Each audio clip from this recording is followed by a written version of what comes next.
Let's spend some time thinking about John Wesley, Methodists, and religious liberty in the United States. The First Amendment to the Constitution of the United States reads, "Congress shall make no law respecting an establishment of religion, or prohibiting the free exercise thereof, or abridging the freedom of speech, or of the press, or the right of the people peaceably to assemble, and to petition the government for a redress of grievances." At first it may seem strange to link John Wesley with religious liberty in the United States. He remained a loyal subject of the King of England and a faithful member of the Church of England his entire life. When the American colonies began to move toward independence from English rule, Wesley did not comprehend the abuse the colonists were subjected to by their often corrupt English rulers. It was simply outside his experience. Once the United States became a nation, he helped the Americans form a separate Methodist denomination and continued to encourage its growth, even though he never seemed to fully understand the necessity for American independence. Nevertheless, John Wesley's concept of liberty, and especially religious liberty, was always in complete harmony with the founding fathers of the United States. In an article written February 24, 1772, John Wesley identified ways in which the concept of liberty is wrongly conceived as the license to do whatever anyone wants to do. He then wrote, "These things being set aside, which the bawling mob dignify by that name, what is that liberty properly so called, which every wise and good man desires? It is either religious or civil. Religious liberty is a liberty to choose our own religion, to worship God according to our own conscience, according to the best light we have. What is civil liberty?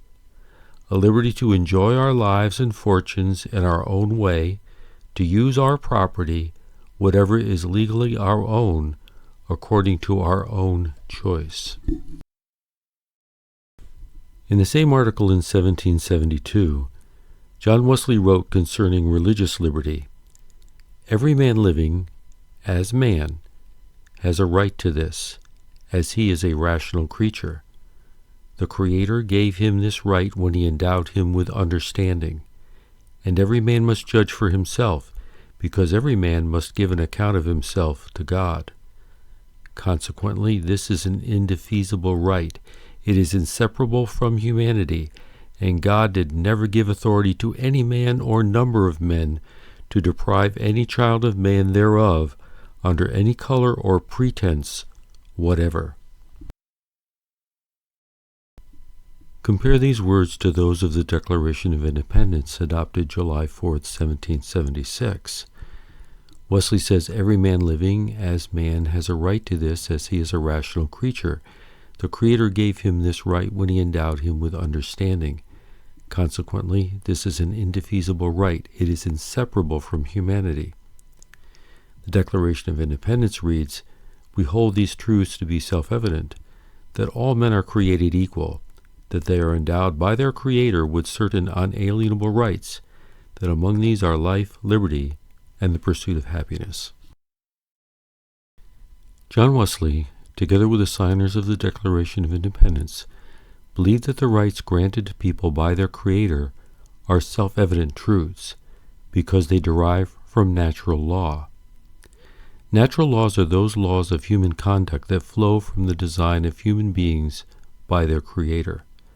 They are so basic to human nature that people are able to recognize them whether they believe in God or not.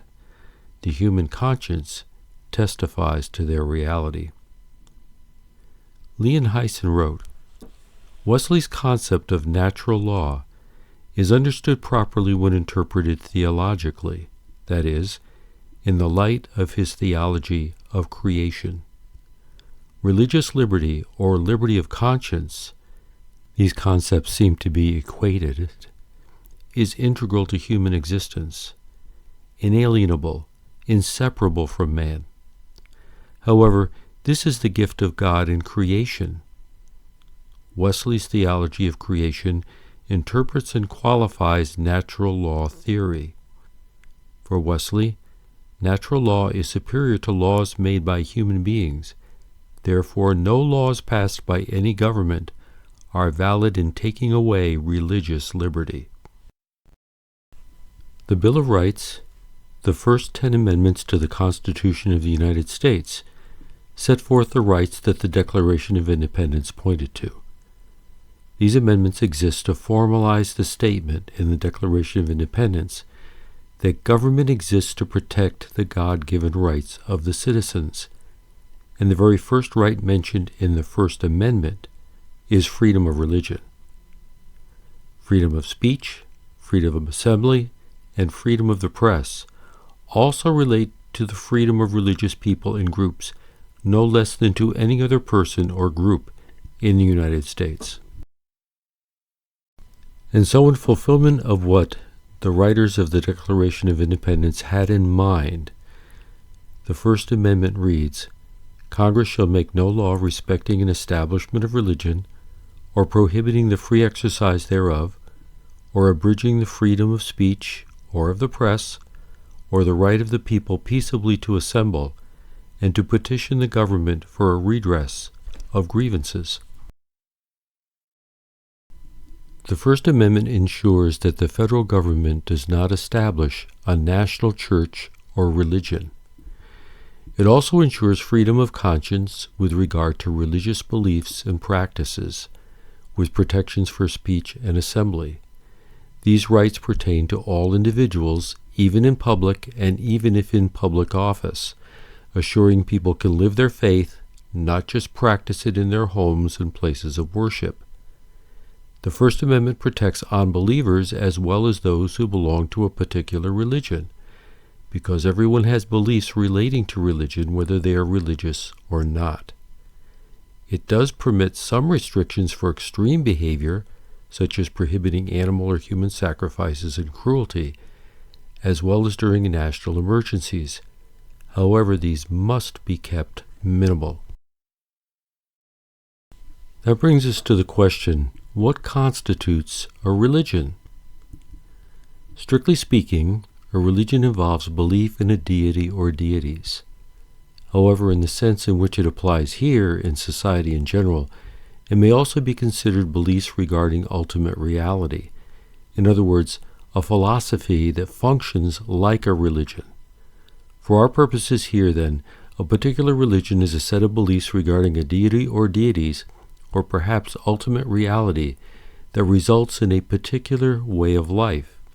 Religions may be distinguished by a number of different factors. For instance, beliefs regarding deity or deities, beliefs about the universe, beliefs about people, source or sources of religious knowledge, worship, including rituals and ceremonies, values and morality, goals and manner of life. For instance, Christianity is distinguished by a belief in one God, in three persons, God the Father, God the Son, who we recognize as Jesus Christ, and the Holy Spirit. Everything other than God is seen as having been created by God, is separate from Him, and is always underneath His sovereign rule. All people are seen as special because they have been created in the image of God and are the objects of God's outreach and love. Although Christianity recognizes that we can learn some things about God from creation, the main authority for religious knowledge in Christianity is the Bible, and the goal of life is to be in fellowship with God under the lordship of Jesus Christ, and to serve and glorify God by living holy lives. Now, obviously, by drilling down deeper and going into more and more detail, we can not only differentiate religions, but various denominations, which for our purposes here today will be regarded as different religions, different religious groups. It follows, then, from these ways that religious groups can be differentiated, that a religion is, by definition, a membership organization. It doesn't have to have a formal official membership or a formal official organization, but everyone who holds the unique beliefs and practices of that religion is different from others in that respect. Therefore, they may be considered members of that religion. Let's use a circle to represent all the people of the United States. Then use smaller circles to represent different religious groups in the United States. We won't represent all of the groups, just a few, and their size won't change with the number of people in each group. Each circle will just represent a single group. The line that encloses each religious group represents the beliefs and practices that differentiate that religious group from others. The line around each group is what Roger Williams called a wall of separation between the church, which he referred to as a garden, and the world, which he called the wilderness, in a pamphlet published in 1644. To fail to have a wall of separation was for him to turn the garden into a wilderness. In 1802, President Thomas Jefferson sent a letter to Baptists in Danbury, Connecticut, in which he affirmed that the First Amendment builds a wall of separation between church and state, protecting religious groups from interference from the federal government. This protection applies to state governments as well today. The Free Exercise Clause means that citizens may live their faith and even have a religious basis for laws such as those that eliminated slavery in the United States. However, it also means that no religious group may dictate to the government or to the American people. The vision behind the Declaration of Independence, the Constitution of the United States, and the Bill of Rights is that citizens with differing views live together in mutual respect and with a commitment to one another's right to live in peace and security. Strong emotions often attach to religious beliefs. It is a virtual certainty that some groups will hold beliefs that are offensive to others. However, good citizens put aside their feelings to grant others the same respect they desire for themselves, to live according to the dictates of their conscience. The basis for this vision, to a large degree, lies in the Jewish and Christian beliefs of those who founded our country, based in such scriptures as Leviticus 19:18, "You shall love your neighbor as yourself, I am the Lord."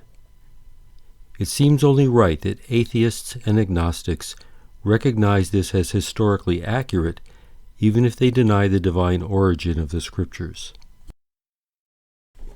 The ideals of the founding fathers of the United States are goals. They were not fully realized in the time of the founders, nor have they been since, even though the attempt to implement them has made the United States a much better place to live, a place people from all over the world want to move to. Because human beings are fallible and often sinful, the ideals envisioned must be the constant concern of all citizens. In the past, government has sometimes infringed upon religious liberty, as have various civil and religious groups. Sometimes the military has overstepped its bounds in requiring chaplains to do things that are against their faith. In our time, it is secularists who seem most aggressive in attempting to deny freedom of religion. This is more than just arrogant and rude. It is poor citizenship. People have the right to express their opinions and to do so frankly. Nevertheless, we must demand that all citizens give the respect owed to others in a free society. In our time, another concerning trend has emerged. Some members of certain religious groups are demanding that their groups be democratic, by which they mean opening their memberships to people who do not believe in the teachings and practices that have characterized that religious group in the past. These people would be more honest if they left and joined another group or started their own group. Instead, they stay and seek to impose their beliefs on everyone else. The result is that some who consider themselves elite, following those in government, academia, or with an agenda for social change, acting above the people in that religious group, make the group effectively part of society at large. If the beliefs and practices of that group are set by society, there may be unselfish or worthy goals, but the faithful members of the group, as it existed before, have been deprived of the religious liberty protection they deserved. If this happened to all religious groups, religious liberty would be dead. John Wesley believed that there were specific ways Christians should exercise their liberty. In 1776, the same year the Declaration of Independence was adopted, he wrote, "Let us labor to improve our religious liberty by practicing pure religion and undefiled, by worshiping God in spirit and in truth, and taking His word for a lantern to our feet and a light in all our paths. Let us improve our civil liberty, the full freedom we enjoy, both as to our lives, goods, and persons, by devoting all we have and all we are to His honorable service. Then may we hope that He will continue to us all these blessings, with the crown of all, a thankful heart." The Constitution of the United States and its amendments form a covenant agreement among citizens of the nation to live in a certain manner. When rights are violated, the recourse is to the court system. The Alliance Defending Freedom, the American Center for Law and Justice, First Liberty, Liberty Counsel, and the Thomas More Society are among those who provide legal counsel and representation to those whose rights have been violated in the area of religious liberty, and are well worthy of your support. I think it's appropriate to close our discussion with the words of the last stanza of our national anthem, written by Francis Scott Key, a stanza that most people are unaware of. It says, "O thus be it ever when free men shall stand between their loved homes and the war's desolation, blessed with victory and peace, may the heaven-rescued land praise the power that hath made and preserved us a nation. Then conquer we must, for our cause it is just, and this be our motto, in God is our trust. And the star-spangled banner in triumph shall wave o'er the land of the free and the home of the brave."